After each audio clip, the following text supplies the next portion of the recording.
Thank you for that introduction. Good afternoon, everybody. And this is kind of a return to the retail sector for me in many ways because in the early 90s, I don't know if many of you in the retail business because a lot of the firms did not exist. I started what was the retail committee in the then Confederation of Indian Industry. So I've had the opportunity to work in the sector and it's good to be back. We have been connected through the NSDC. And I thank you for this opportunity for being here. I'm really here to do 2 or 3 things. First of all, try and talk to you about the retail standards and occupation standards.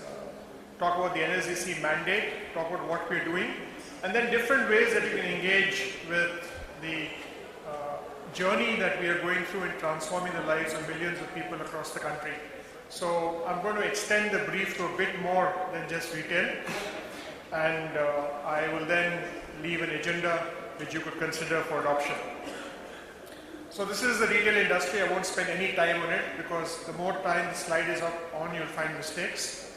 This is again the profile of this. Again, I won't spend any more time in this, so you know this better than I do. And for those of you who find errors, please email me and I'll correct the slide in the next presentation. So what we try to do here is try and get the key stakeholders in the occupational standards development. Okay. Now, this is across different things and very nicely they left out automobile sales because the automobile sales is covered by a different sector scale council. Again, this is subject to expansion, correction, etc. So what are we trying to do here? You know, one of the things that industry actually told the Prime Minister was that, you know, we don't find people to employ. Second, we don't have any ability to influence curriculum in the formal education system. And third, the people who are coming out of the system can't be employed by us.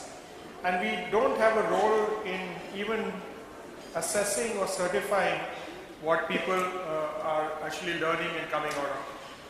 So what happened was that it was decided at that point of time that industry would take the lead. And in the retail space, the Retail Association Sector Skill Council, RASCI, would take the place. And therefore, what we did was, occupation standard is nothing but defining what you do in any job. So internationally we looked at different examples and then gave a template to colleagues in the room and then said, can you actually make standards that are industry-led, industry acceptable, industry certified and industry backed. Okay? Certification and backing is slightly different. What the process that RASCI followed is actually engaged with many of you in this room.